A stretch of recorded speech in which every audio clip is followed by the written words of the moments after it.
But that's weird, isn't it? It's weird, and if you look at it, it leans down slightly. I was going to say the van. The van's pulling a wheelie. I know. Well, it's 150. Is that normal? It's 150, 160 kilos of the chair and me. Well, that's another half a ton. I don't think there's any need for that at all. You kept saying you needed to lose weight. Well, I could do it. Well, but it's not being able to do shit. I've never had a problem with it, have I? How far is it coming in? Well, not being able to do stuff is well, that fits really well. That does. This is. I mean, you'll have to explain this. This is the very first time that we've tried this in here. Yeah, it is. But I've got to find a way of strapping it, because otherwise it will move about. So when I slam my brakes on, it will. Well, you're off the thing now, so the doors will shut. Is it clear? Yeah. I'm turning it off. You are clear. It's going to have a lot of weight on the back end of this Sprinter. Yeah, well. Yeah, but that's what they're meant for.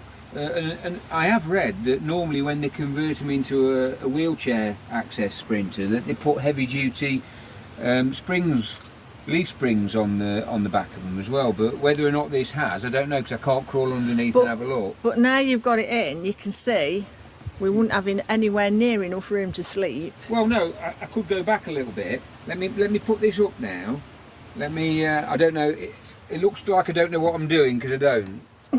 No change there then. Right, am I clear? I hope so. Yeah, clearly.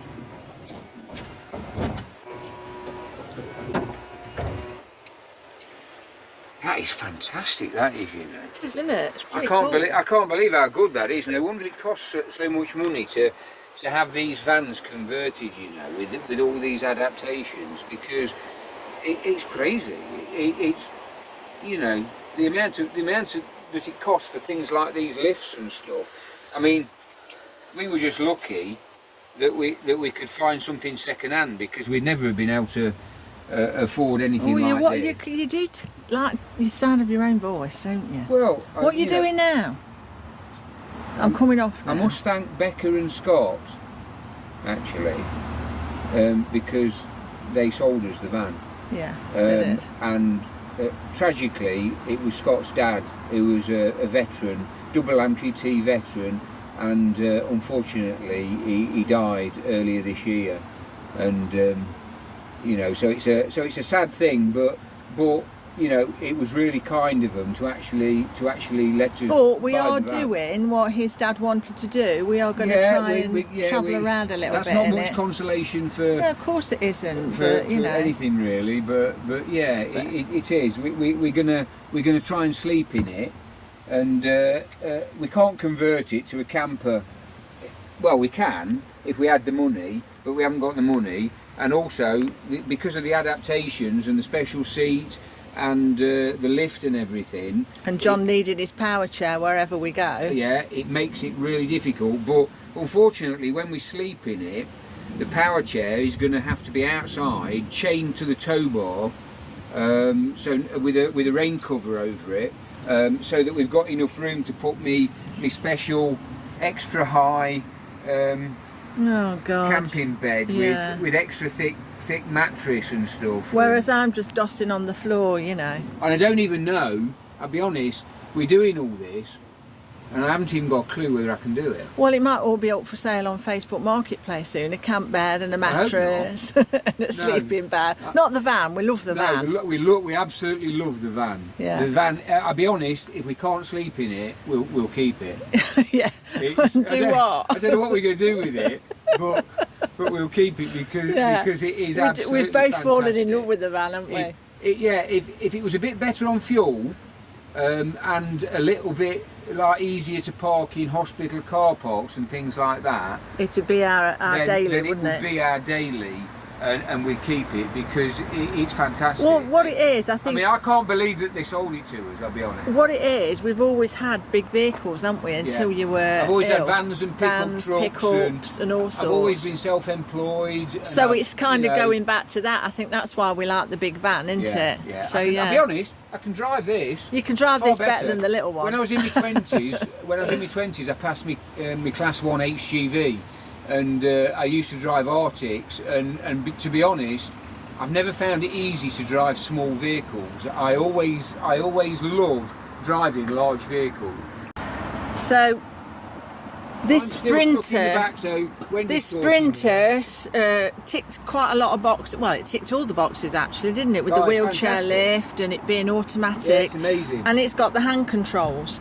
The only thing was, when we first had it, John got in it and he was really struggling to press the brake. The brake is down and you pull it on for acceleration.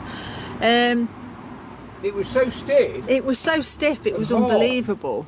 And I don't know if you can see under here. Yeah, but it wasn't just me. I thought it was because of my problems, my musculoskeletal problems, but it wasn't. No, it wasn't. Everybody else felt it, and they said the brake pedal's perfect, but the hand control is ridiculous. So you press it with your foot, and it was absolutely fine. Yeah. But what they'd done, they put these Alfred Becker hand controls up here. Mounted it level with the pivot point there. Level with the actuator. There. So there was actually no mechanical advantage. In fact, there was less mechanical advantage for your hand than your foot. Yeah. So John's had to scrabble about. Luckily, it's quite high up. So with the help of you, with the spanners and things. Oh, I was covered in bruises because I'm lying all down on this floor, on this hard thing, and on the rails and everything, trying to get in. I've had to make an extension to the rod. Yeah, he's made an extension to the rod and fitted it in the end of the rod, and then lowered it by 3 inches on the pedal. So it was there, and we've now moved it to here, and you can see he's got so much more mechanical advantage now. Absolutely fantastic. That it's dead easy. Yeah, it's so easy, unbelievably easy. In fact, it's a good job because when I was driving it the other day, I was going down a really, really steep hill, very narrow. And a really bad bend on it, and I was going really slow and steady, and a very, very large camper van, motorhome camper van, very, very wide, came the other way and absolutely blocked the road, and I had to do an emergency stop. And if it had been like it was, there is no way that I'd have been able to stop. No.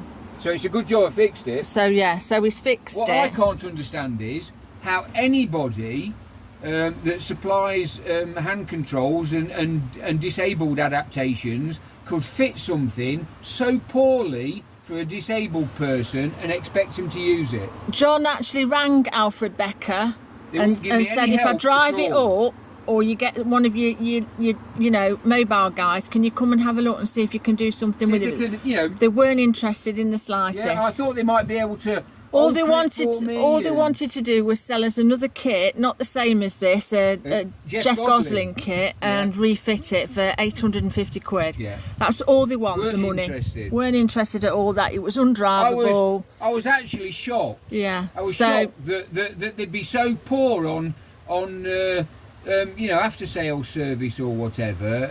It's ridiculous, and Anyway, between us, we've worked it out and we've done it, and it's spot on. Oh, it's absolutely spot on. That's where it should have been. So we're good to go, John. Yeah, that's where it should have been.